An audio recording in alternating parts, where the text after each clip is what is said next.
And welcome to the Bruce channel. I'm Bruce, and here we go again. Yeah, Maria, another Cat 5 hurricane, has ravaged the Caribbean islands. This time the island nation of Dominica getting the worst of it. Puerto Rico just about as badly, worst they've had in 80 years. There's no electricity.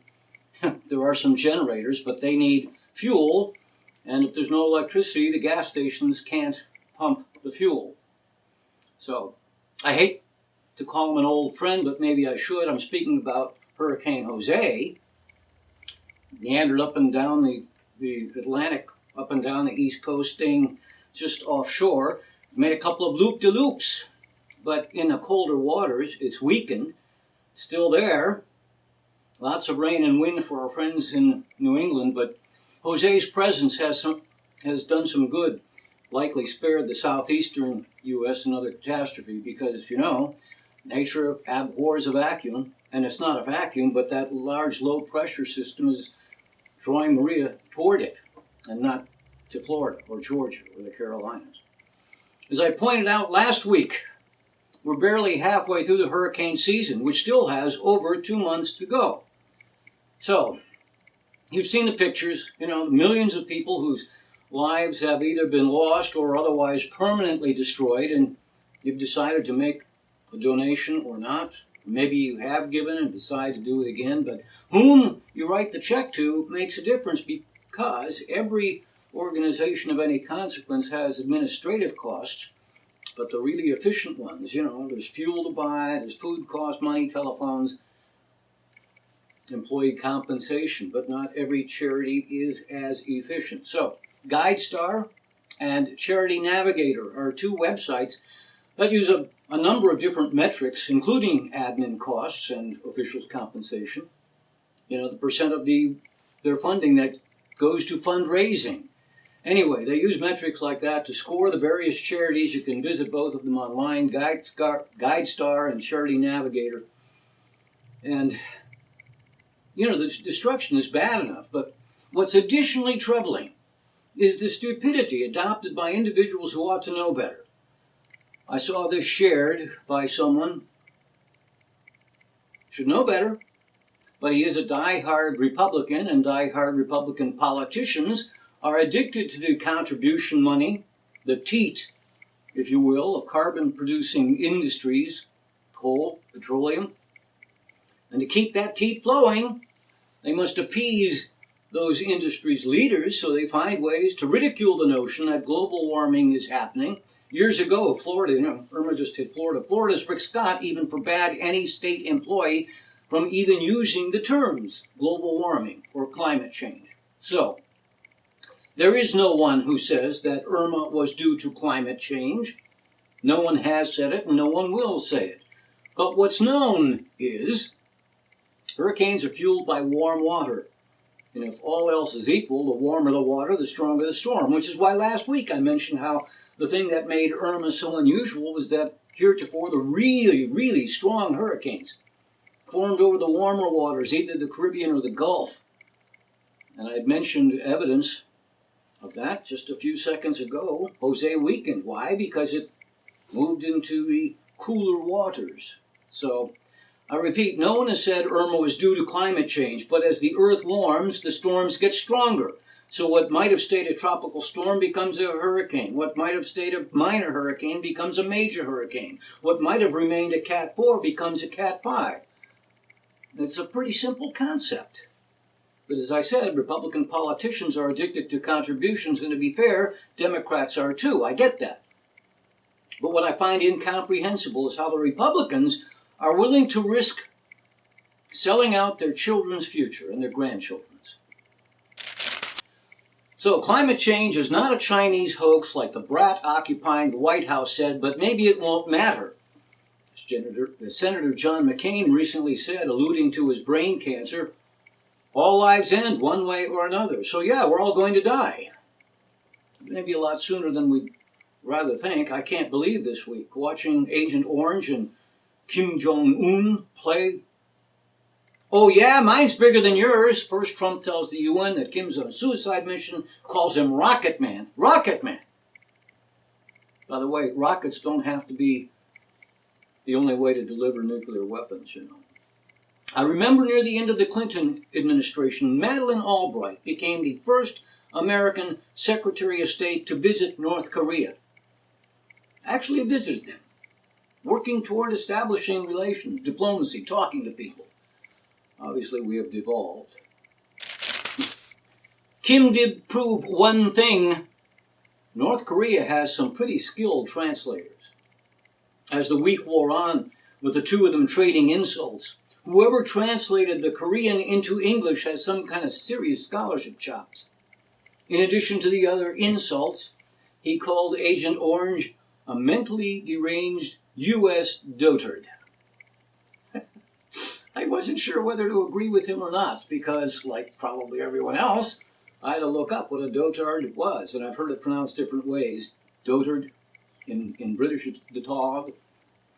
Anyway, a dotard is a person in dotage. So you start with old and add a state or a period of senile decay. So, maybe. Did you see the clip a couple months ago when he got off the plane and looked confused, walking away from his limo?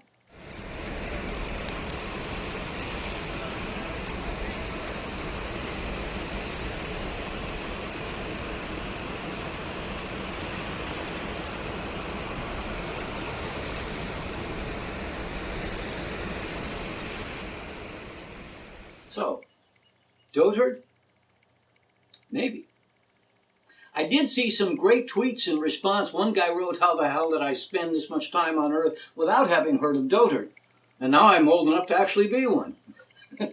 And another, "By making people look up the word dotard, Kim Jong-un has done more for American education than Betsy DeVos."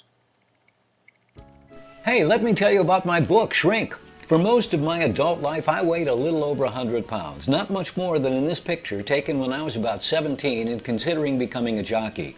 But as is often true, once I crossed into my 40s, extra weight came and it stayed. For years I tried to lose, instead gained, and ended up 153 pounds. And I'm embarrassed to show you this video. Then I learned that it isn't about calories and exercise, but instead it's about what you eat. You might say, sure, ice cream makes you fat. But there were surprises, things like orange juice not being such a wise choice if you're trying to lose weight. So I just made some basic changes to what I ate, not how much, and the weight just fell off. Now, nearly 3 years later, it is still off. And don't misunderstand, I'm eating foods I like, not bamboo shoots. Friends ask me how I did it so often, I put it in a book. It's available as an ebook for all platforms, and the print edition is available at barnesandnoble.com and amazon.com. Hey, you can shrink too. Welcome back. Remember, you can write to us at the Bruce Channel at yahoo.com, and you can watch all of our previous shows at tinyurl.com/Bruce Channel or our Facebook page. I found it interesting that after Houston was washed away by Harvey, the president of Mexico offered to send help. You know, that's what civilized countries do. We've sent help all over the world. Agent Orange wouldn't even acknowledge the offer. Mexico was at the time dealing with a smaller hurricane and a smaller earthquake, and of course now you know, in addition to the devastation from the big hurricanes, Mexico suffered a strong earthquake, and now they have hundreds dead. It wasn't centered in Mexico City, but it was near enough, causing whole buildings to collapse, which means the death toll will continue to climb as they find more bodies under the debris. Mexico City is the world's 5th largest, so you can imagine this isn't going to have a very happy ending. Given hurricanes and earthquakes and nuclear chicken, it might be time to bookmark GuideStar and or Charity Navigator. So it's now officially autumn. You know, Labor Day is a month ago, and the list of the last of the holiday summers is done. But it's been warm. No 90s here. But we did have an 88 one day this week. But I read where Cleveland, Ohio, was having record-breaking heat in the 90s. Which, without looking it up, is probably going to be true for a lot of the other Great Lakes cities in the Midwest. The Cleveland Indians have certainly been hot. Yeah, they lost after winning 22 games in a row. Then they just started Another win streak. So it looks like either the Tribe or the Los Angeles Dodgers will finish with the best records in Major League Baseball. But with a week to go, which one? This last week coming up is going to determine that. And it might be a fairly amazing playoff season, really. One other sports note. I said the Cleveland Browns would surprise this year. I was not surprised that with a rookie quarterback, they lost the first two games to two very powerful teams. This week, they play the Indianapolis Colts, and I predict their first win. Even Las Vegas has made the Browns the favorite. And that hasn't happened since 2015. I think they've got them by 2.5 points. And that's what the Cleveland sports writers also picked, the Browns to win. Pretty much all of them by around 3 points, 20-17 or 21-18 or 70-14, and I disagree. And I may be totally wrong, but see, they're playing inside a dome, and the noise is like nothing young Deshaun Kaiser has ever encountered. So I don't think the Browns will score a lot of points. But maybe a touchdown, 2 or 3 field goals. But the Colts have essentially a rookie quarterback too, Jacoby Brissett. It's his second year in the league, but he didn't play last year. He was with New England. And Andrew Luck is still out, so the Colts traded to get Brissett. And he did start last week, but he's still learning the system. So I think the Browns' defense and the fact that he's a young quarterback still learning the system, I think the Colts get held to 10 or fewer points.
So speaking of the summer holidays, how's that for a segue? Around early summer, early June, I'd mentioned Ken Follett's book called Eye of the Needle, and I told you that speaking of that reminded me that I enjoyed his various books and that I had just discovered he'd written a new trilogy, collectively known as the Century Trilogy. Most of his books are snap-crackling adventures, danger lurking on every page, but the trilogies, both of them, are instead studies of human nature. They're page-turners. The relationships, his characters weaving in and out of history, interacting with real historical figures. So I just finished the last of the 3. The first one, Fall of Giants, begins just before World War I. The second one, Winter of the World, is during World War II. And the third takes place during the Cold War. It's called Edge of Eternity. And again, real historical figures. Khrushchev, both Kennedys, Gorbachev, Martin Luther King, Lyndon Johnson, Richard Nixon. So I heartily recommend you read the series. It's not the fun ride that Harry Potter provided, nor is it the edge of your seat excitement that his adventure books provide. But what they do is give insight, a perspective towards some historical events that you might not have previously considered. They will provide hours and hours of enjoyment. I learned something. You remember back during the Civil Rights Movement, 4 Klansmen, cowards, bombed a black church, the 16th Street Baptist Church. 4 little girls were killed. What I didn't know is how that resonated, how widely that resonated around the world. Coal miners in Wales sent donations. So again, the first in the series is Fall of Giants by Ken Follett. Give it a try. I don't think you'll be disappointed. All right, so this week kicks off the major network premieres. I'll admit, I'll again watch Blacklist. I don't know exactly why. Throughout its run, I finish watching an episode and I think, wow, that is so over the top, improbable. And I've always wondered how the writers manage to find these impossible situations and the motivations driving the characters, but I'll likely keep tuning in. Another series return I'm looking forward to is Designated Survivor. All right, now this one, I've got nothing against Kiefer Sutherland, but his acting doesn't excite me. What's your recommendation? Okay then. Someone stole our nuclear codes. We need to get them back. All right, so he's understated, I get that, that's fine. But the storyline, they had good writers too. There was one of the most holy moments in the entire history of television. That was largely in the middle of the season, so they've got some good writers. Oh, and I don't have a date, but Netflix has confirmed that the second season of Stranger Things will go up in October. All right, so take a look at this.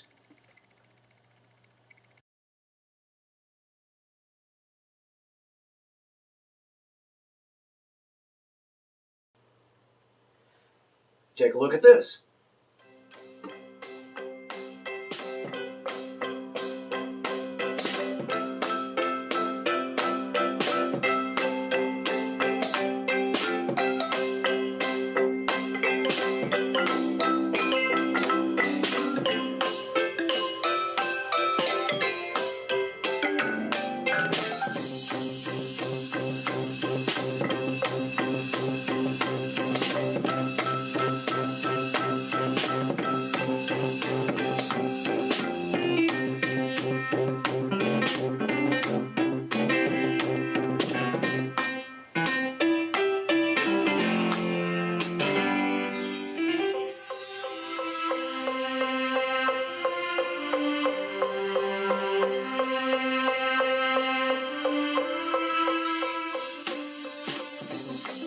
Finally, Tuesday, Johnny Appleseed Day, so have an apple. Wednesday is Morning Show Hosts Day. Really? I'm told it's really a thing, but I'm pretty sure it hasn't been a thing for long. At least it wasn't back when I was hosting Morning Show. The last day of September is a Saturday. It's also Extra Virgin Olive Oil Day. But I'm pretty sure my favorite day this week will be Thursday. It's Drink Beer Day. I'll drink to that. I may not even wait till Thursday. Anyway, I hope your upcoming week is the best you've ever had.